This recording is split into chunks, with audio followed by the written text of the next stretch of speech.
All right, Keith. So what's your full name? How are you doing today? I'm good. My name is Keith Preston. Very good. How long have you been working with academic composition? I've been working with academic composition for about 8 years. Nice. How did you get started with that? Well, I had been in the professional writing business prior to working with academic composition. I had worked for a number of other companies.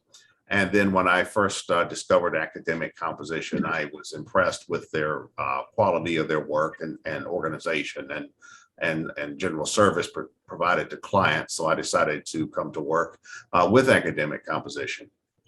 Great, great. What are some of your most memorable writing assignments with academic composition? Well, I've done quite a bit of work for many different types of clients. I've done work with hundreds, if not thousands of clients. Wow. In the 8 years that I've been with academic composition and in all different kinds of fields. I've done work in nursing and healthcare, in business related assignments and business management, criminal justice, the social sciences, literature, art, the scientific disciplines, information technology. I've done work in all of these different fields with many different types of clients from all different kinds of backgrounds, ages, different parts of the world. And for that reason, it's really too many clients for me to have any single assignment that really stands out as being particularly memorable. I've done very brief assignments, just one-page assignments. I've written doctoral dissertations for some students. Wow, wow. How do you adapt so well to all these different topics? Well, over time, you tend to become familiar with all the different fields that you're writing in. Even if it's not a field where you have a background or a specialization, you just through doing the research for the client's assignments, you can come to know quite a bit about a particular discipline. I've learned a great deal more, say, about business management theory than I would have known prior to becoming involved with academic composition. I've learned a lot more about the healthcare industry. I've learned a lot more about information technology. So it's a matter of just doing the work. It's a matter of getting the instructions from the client and doing the necessary research and completing the work as necessary. Fair enough. Is there anything that you learned while doing an assignment that you were able to apply, in your regular life, like something you learned about the healthcare system or something along those lines? Well, yeah, everything that we do is in the field of education, and most of what is done in the field of education is applicable to ordinary life. So I've certainly learned, for example, information about economic factors, like a lot of the economic things that are going on in the world today. I learned more about those, some of the research that I've done. Certainly, there's been a lot of interesting things about history and art and philosophy and literature that I have learned as a result of working with academic composition. I have learned more about how to approach certain aspects of life. Like, let's say you want to become licensed in the healthcare field. I've learned more about the licensing process. I've learned more about law. I've learned about business law and how contracts work and all of these kinds of things as well. Is there anything specific, like regarding economics, for example, or history? Like personally, I really love history. Is there any specific maybe assignment that you remember or any specific lesson? Well, as far as history, I actually have a master's degree in history. Yeah, I mean, of course, that's an area of interest of mine. I've written on a lot of different unique historical factors that I was not familiar with previously. For example, I had one client that had quite a bit of work for me to do on the history of Japan and the history of China. And my area of specialization as a historian, had been fairly limited in those areas. In that area of the world. So I managed to gain quite a bit of knowledge of the history of Japan, history of China, East Asia generally, in a way that I wouldn't have otherwise. Awesome. My father's from Taiwan, so all that Okay, interests me quite a bit, actually. so you actually Yeah, have cultural roots there. Yeah. definitely, definitely. What is I guess anything that struck you about the history, like anything particularly interesting? About the history of China and Japan, Japan China. or East Asia. Well, China's arguably one of the world's oldest civilizations. It's been around forever. And I find it interesting how many different changes China has gone through in its history. Even though it's perhaps because it's such an old civilization, it seems to have gone to a lot of different unique phases in their history in terms of just their overall development.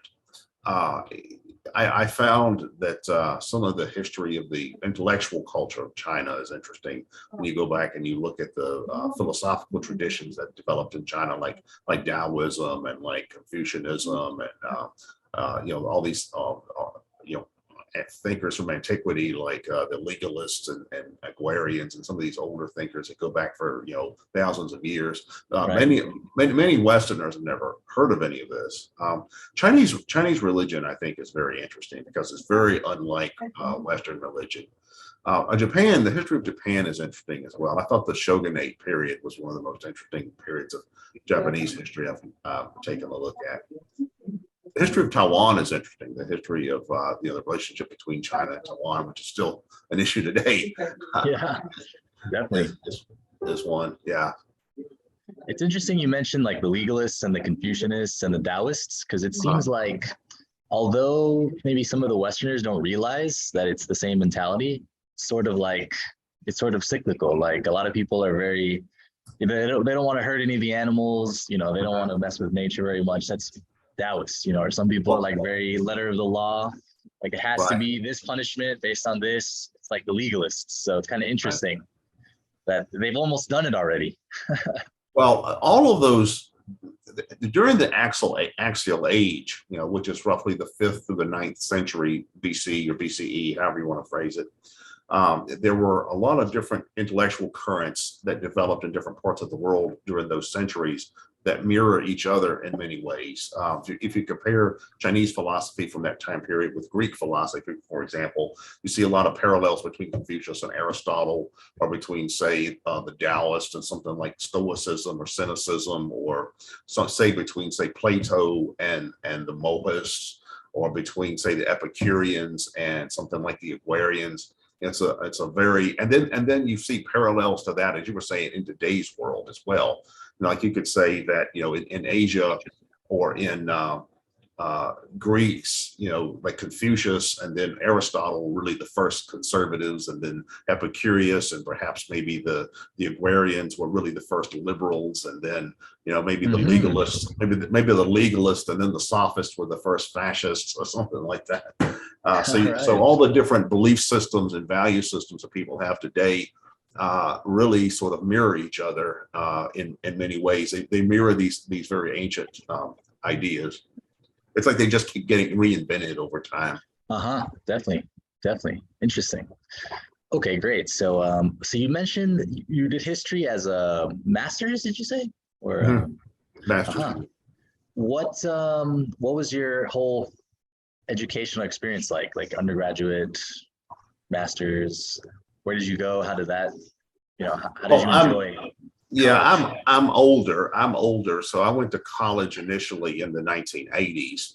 And back then I just, my first round of undergrad, I was a psychology major. Me too, actually.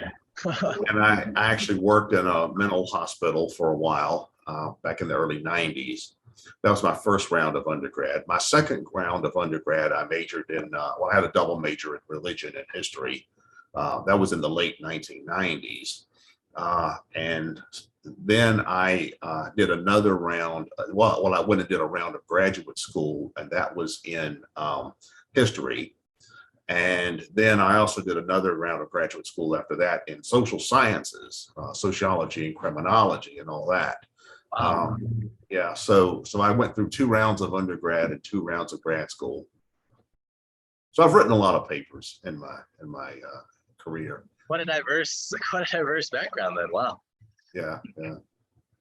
So, okay, so you went through school. What did you do right after? What happened after that? In the time Well, between school and then working with, academic composition. yeah. Well, my educational background was fragmented into different segments. In the late '80s, I was a psychology major. Then I worked in a mental health facility for a while. I also worked in the restaurant business for a while. I was managing restaurants and that kind of stuff. Uh, and then I went back to school while I was doing that and got an undergrad degree in religion and history. And then I went to graduate school after that and got a graduate degree in history. While I was doing that, I was actually selling health insurance.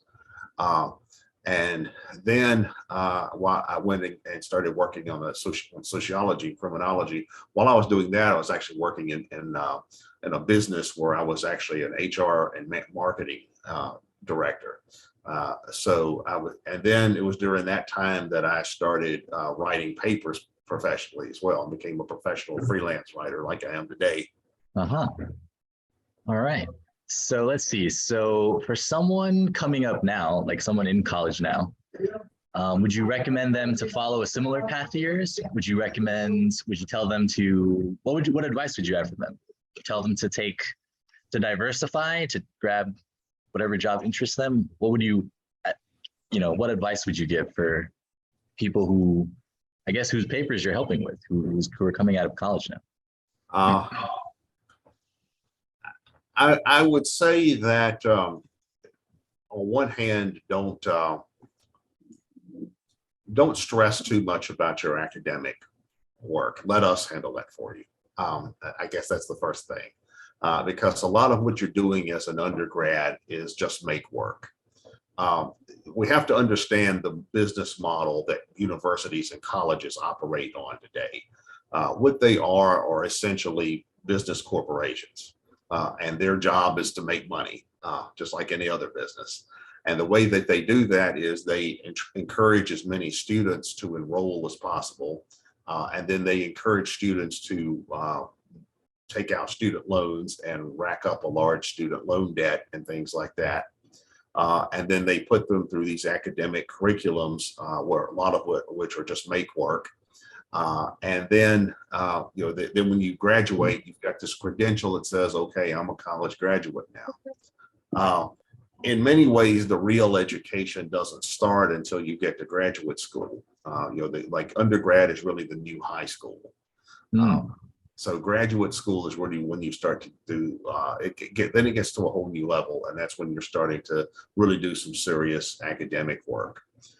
We have found that a lot of our clients are students who are undergrad students who simply don't have time for all of this make work that they're doing, all these discussion posts and things like that. So we do it for them. A lot of our graduate students are non-traditional students, which means they're older, they work full-time, they have families, things like that.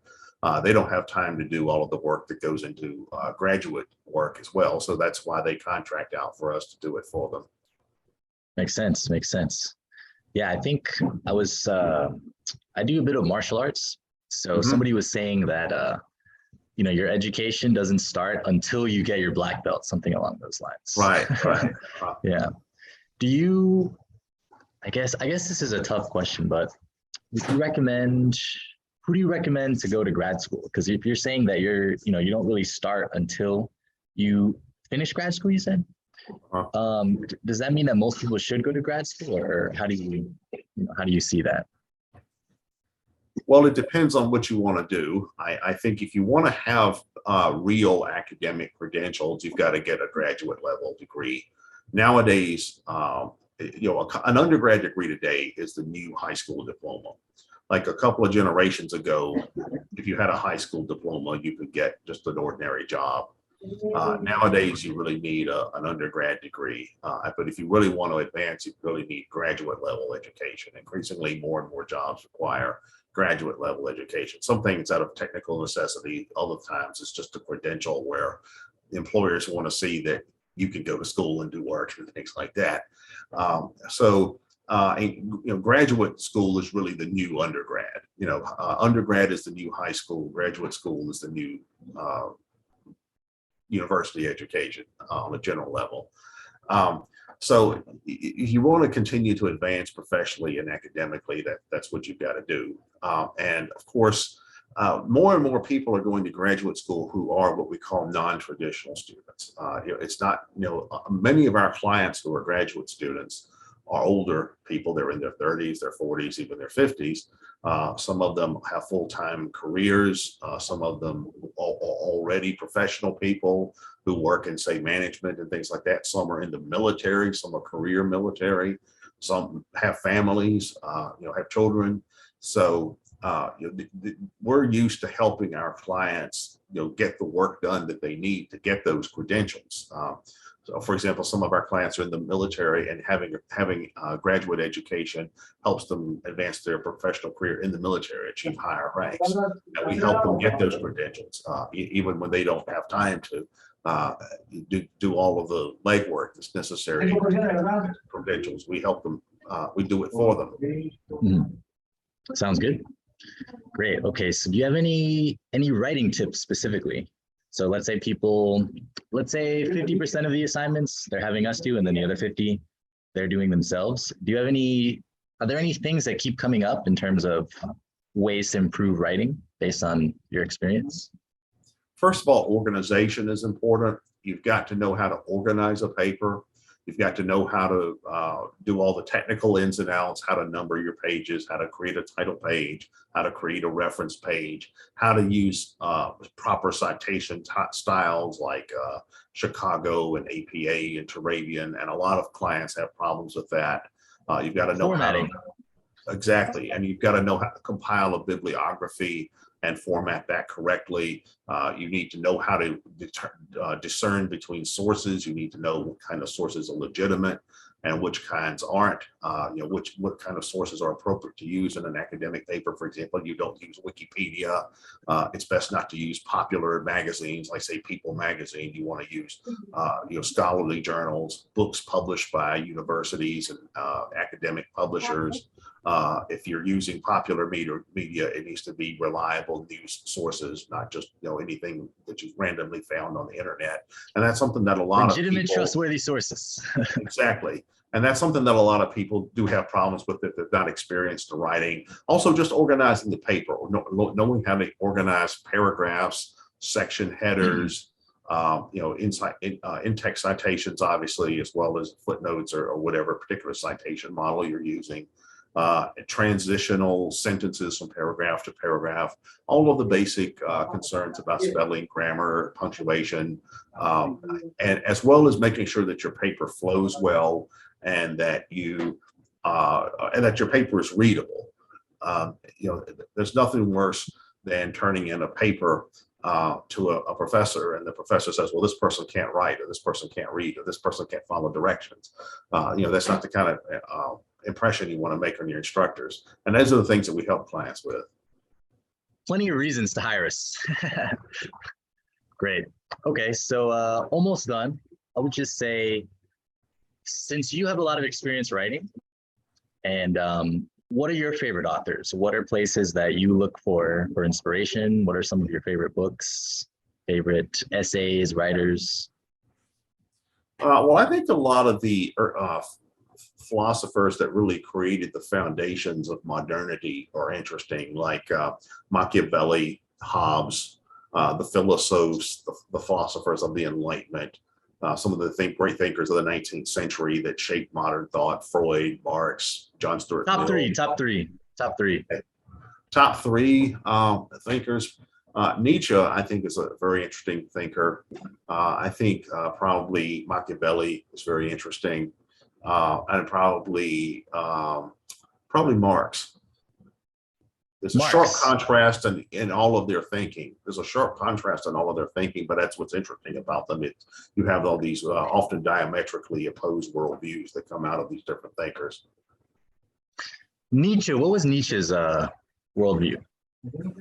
Nietzsche was concerned about the impact of modernity on civilization. in the post-Enlightenment era. He lived in Europe, of course, in the 19th century.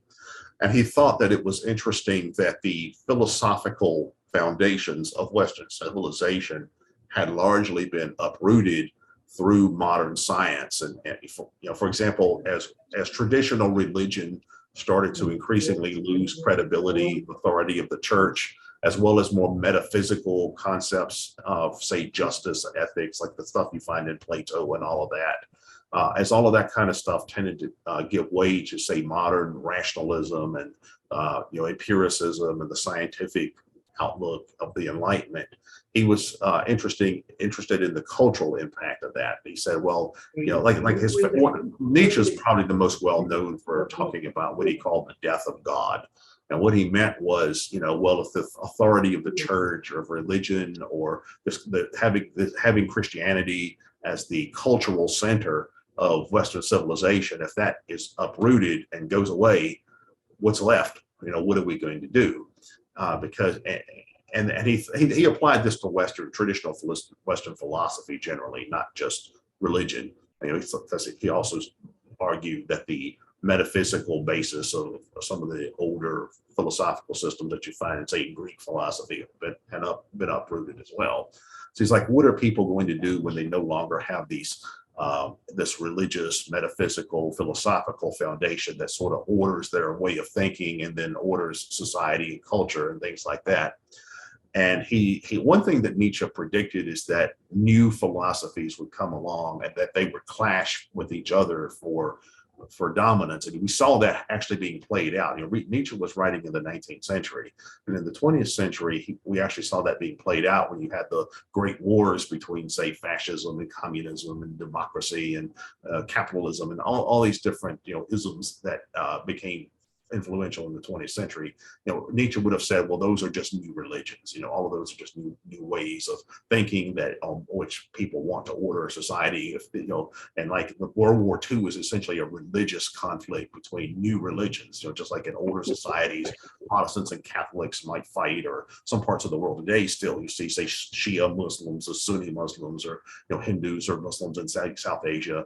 Well, even in the Western world, which is comparatively secular, you've seen all these battles between modern secular religions, like communism, fascism, democracy, all these different belief systems. Yeah, I guess they're just replacing the old religions then. So they have to exactly, yeah, and then he also was thought about what, and then when people get past that, what are they going to do? And we see a lot of that now, like we see the rise of postmodern philosophy, which is sort of the idea, well, everybody's got their own narrative, like you can't really know anything for sure. It's just that, what people think of as being true is a narrative that is in turn culturally constructed based on the experiences of the people who create the myths and things like that. All right, so you'd say that he was correct then? I think much of his analysis was accurate, yeah. All right. Which book would you recommend from Nietzsche? Probably The Gay Science is the one I would recommend, which is not his most well-known book, but it has nothing to do with the meaning of gay in the contemporary sense. Gay in the old meaning of gay, the Gay Science is interesting because it has this passage in it called the Parable of the Madman. And the Parable of the Madman is a story where there's this guy who comes out of the wilderness into a village, and he's saying, where's God? Where's God? And then the people in the village are saying, we killed him. And then he's like, how did you kill God? And then they're saying, well, because then he starts saying, well, we unleashed the earth from the sun, and we are, talking about things like how all these scientific innovations tended to detract from the traditional religious view of the world, like realizing, for example, that the earth is not the center of the universe, that the earth actually orbits the sun, realizing that the evolutionary biology takes place, that there was life, there were species on Earth before human beings. The world doesn't seem to have been created just for human beings to live on. So when all of these ideas started to be challenged, you know, that's what Nietzsche meant by the death of God. But then Nietzsche was really into lambasting the intellectuals of his time for creating what he considered to be new religions. You know, he was saying, well, you know, you think you've killed God. No, you haven't. You just created new gods. You know, you've got the gods of nationalism and socialism and you know, fascism and liberalism, all these different philosophies that came out of the Enlightenment, the post-Enlightenment era. Yeah, that definitely strikes a chord with me now. I feel like he would probably hate the intellectuals now, huh? Oh yeah, Sheesh. yeah. All right. Okay. So there's Nietzsche. I guess that leaves two. We can do these real quick. Machiavelli and Marx, you say, right? Well, yeah, Machiavelli is really the forerunner of modern political philosophy, because if you go back and you look at ancient political philosophy and also medieval political philosophy. Medieval political philosophy is all about religion. It's all about, you know, what does the virtuous Christian kingdom look like? You know, it's very derivative of thinkers like Augustine and the City of God, and or Aquinas and all of those pioneering Christian theologians. And even during the Reformation with Calvin and Luther, people like that, you know, you had this very religious view of politics, like the idea that the king is appointed by God as the steward of society and that kind of thing, the divine right of kings. And even in antiquity, you had that. You had the idea that the emperor is a god, or even if he's not a god, you know, you have the emperor somehow has this divine spark.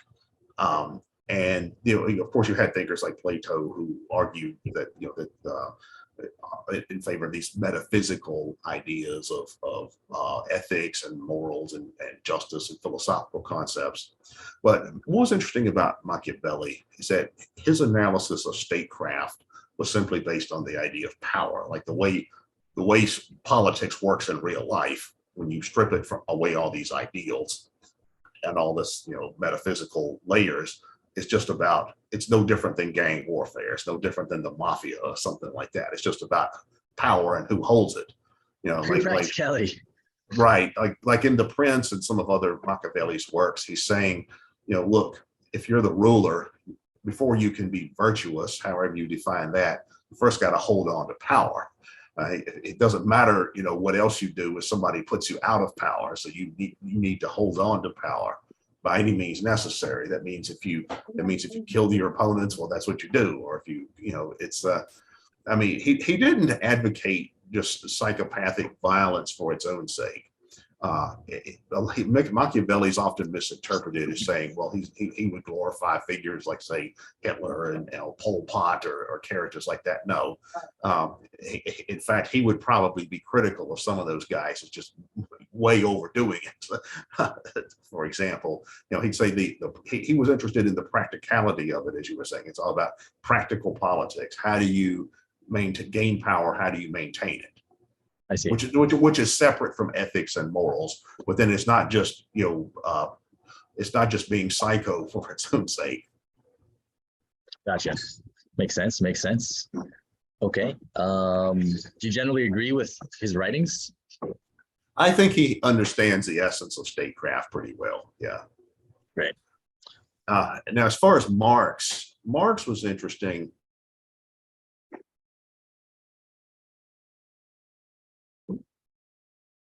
And also a theory of social psychology that I think is very interesting. I'm not a Marxist, but I do think that the way that he analyzed how different his what he called modes of production, that is, different historical periods in which a particular economic system was dominant, is interesting. Marx would say, well, it starts with the hunters and gatherers, and then you start to see pastoral and horticultural societies, and then agricultural societies, and then in his time, finally, industrial societies. And I'd argue now we're going into post-industrial and digitally, you know, technologically driven societies. But he was interested in the Industrial Revolution that was going on at the time. But he was saying in each phase of history, you have this dominant mode of production. He's calling it the dominant economic system. And then the economic system interacts with, he would say, it shapes all these other things, like the kinds of political institutions you have, the kind of culture you have, the kind of religion you have, the kind of philosophical values it have. And Sorry, then he Keith, talked give me one about, second. If my connection is running, kind of running out, so if we cut out, just know that my internet is done. But go ahead, keep going. right, yeah. So Marx looked at the way, in his view, human economic evolution unfolds, and then the social impact of that. And then he was interested in the relationship between material conditions like the mode of production, how people make a living, provide themselves with food and shelter, and the way they thought. And he argued that human thought is rooted in their material struggles. For instance, if you look at the earliest cave paintings, and you see the earliest forms of religion, and you will see like a painting of a buffalo or something like that. And the question is, why did hunter-gatherer people, why did they make a cave painting of a buffalo? Did they just like the way buffaloes look? No, it was actually had religious significance because it was their source of food. And they thought that, animals were like spirits and had spirit-like qualities. So and in primitive religion, you see this, you see they worship their food sources. And just like the very